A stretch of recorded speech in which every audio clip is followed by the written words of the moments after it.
आज हम एक बहुत लंबी कहानी में गोता लगाने वाले हैं। एक ऐसी कहानी जो 4 अरब साल पुरानी है। और हम ये समझेंगे कि इस विशाल इतिहास में वो कौन सी एक घटना थी जिसने सब कुछ सब कुछ बदल कर रख दिया। और मज़े की बात यह है कि ये सब हुआ बिल्कुल आखिर में। 4 अरब साल। सोचिए जरा, कितना लंबा वक्त है ये। और इस पूरे विशाल समय के लगभग बिल्कुल आखिर में आकर सिर्फ एक खोज ने सब कुछ बदल दिया। हमारा जीने का तरीका, हमारा सोचने का तरीका, हमारे समाज, सब कुछ। तो वो क्या था? आखिर वो कौन सी एक चीज थी? खैर, इसका जवाब ढूंढने के लिए हमें कहानी को बिल्कुल शुरू से शुरू करना होगा। तो चलिए शुरू करते हैं। हम कहानी शुरू करेंगे जीवन की बिल्कुल पहली चिंगारी से। और हाँ, ये एक बहुत तेज सफर होने वाला है।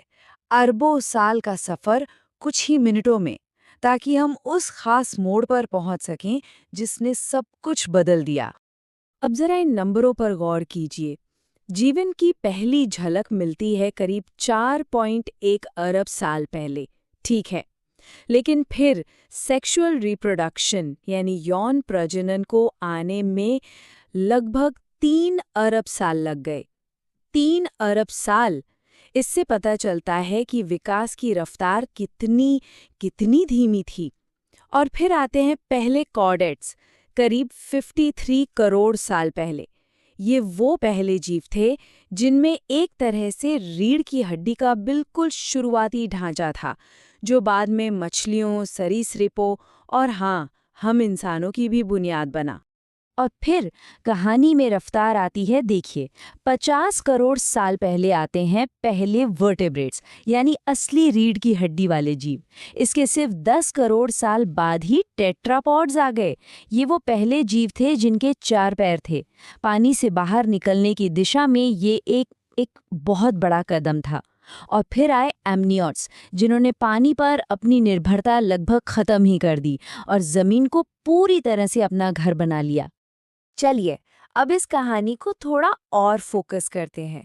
सारे जीवों को छोड़कर अब हम सीधे उस वंश पर आते हैं जो हमारा है, इंसानों का। ये कहानी है हमारे उन पहले पूर्वजों की, जिन्होंने वो पहला साहसी कदम उठाया, 2 पैरों पर खड़े होने का। इनसे मिलिए ऑस्ट्रेलोपिथेकस। हाँ, नाम थोड़ा मुश्किल है, लेकिन इसका मतलब बस दक्षिणी वानर है। ये हमारे बिल्कुल शुरुआती पूर्वजों में से एक थे। और इनकी सबसे खास बात, 2 पैरों पर चलना। अब ये सुनने में छोटी बात लग सकती है, पर ये एक गेम चेंजर था। इससे उनके हाथ आज़ाद हो गए। और जब हाथ आज़ाद होते हैं तो औजार बनाने और दुनिया को एक नए नज़रिए से देखने की संभावनाएं खुल जाती हैं। और फिर कहानी में एंट्री होती है जीनस होमो की, यानी मानव। इसकी शुरुआत हुई होमो हैबिलिस से, जिसे निपुण मानव भी कहते हैं। और ये नाम क्यों मिला? क्योंकि ये वो पहले थे जिन्होंने पत्थर के औजार बनाए और उनका इस्तेमाल किया।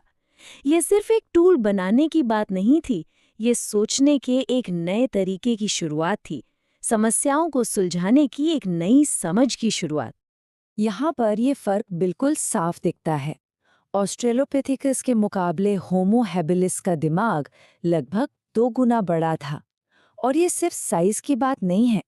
औजार बनाने की काबिलियत ने उन्हें ज्यादा मांस खाने का मौका दिया, और ज्यादा मांस मतलब दिमाग के विकास के लिए ज्यादा एनर्जी।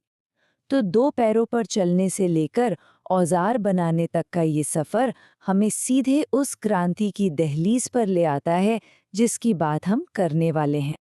तो 4 अरब साल की इस तेज रफ्तार यात्रा के बाद अब हम ब्रेक लगाते हैं। अब हम उस एक पल पर फोकस करेंगे।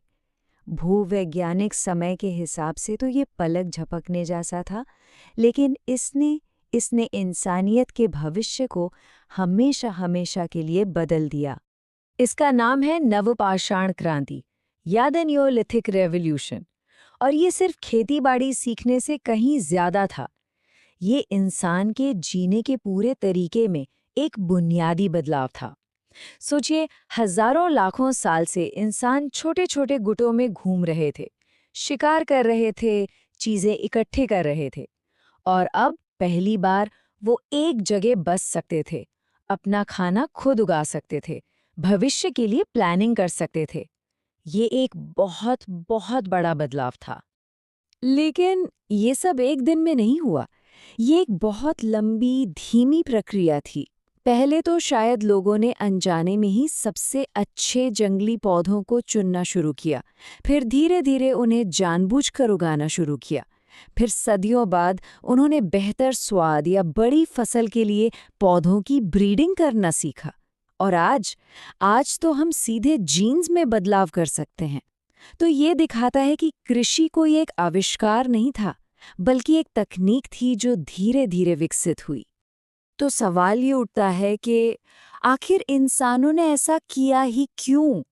शिकारी संग्राहक वाली जिंदगी तो हजारों सालों से बढ़िया चल रही थी। तो फिर एक जगह बसकर खेती की इतनी मेहनत करने का फैसला क्यों किया गया? ये एक ऐसा सवाल है जिस पर एक्सपर्ट्स आज भी बहस करते हैं। इसके पीछे कई थ्योरीज हैं।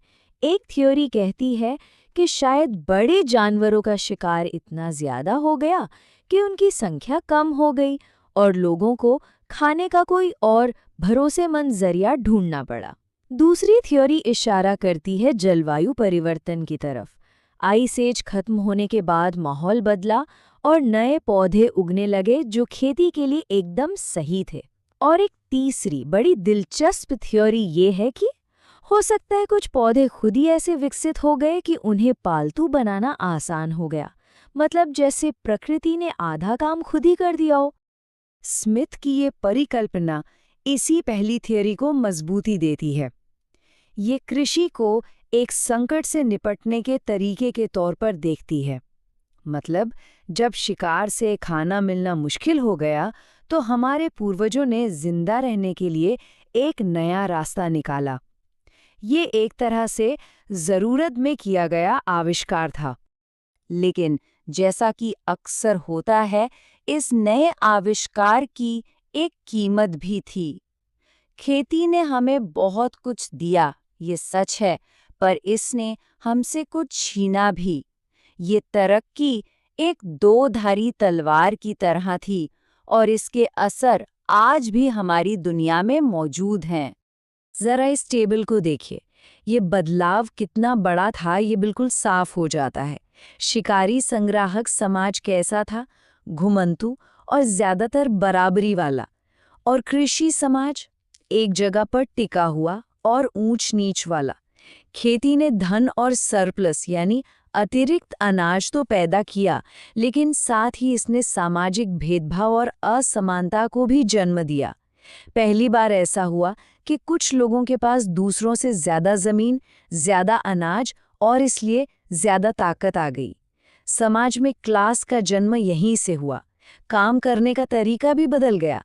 अब वो तरह तरह के काम नहीं थे, बल्कि खेतों में दिन रात की जाने वाली एक ही तरह की मेहनत थी। तो 4 अरब साल की इस लंबी कहानी के आखिर में हम इस सवाल पर आकर खड़े हो जाते हैं। ये सच है कि खेती की वजह से ही शहर बने, साम्राज्य खड़े हुए और आज की दुनिया मुमकिन हो पाई। लेकिन इसी ने सामाजिक असमानता की गहरी जड़ें भी जमाई, नई नई बीमारियों को फैलाया और शायद पर्यावरण के विनाश की शुरुआत भी की।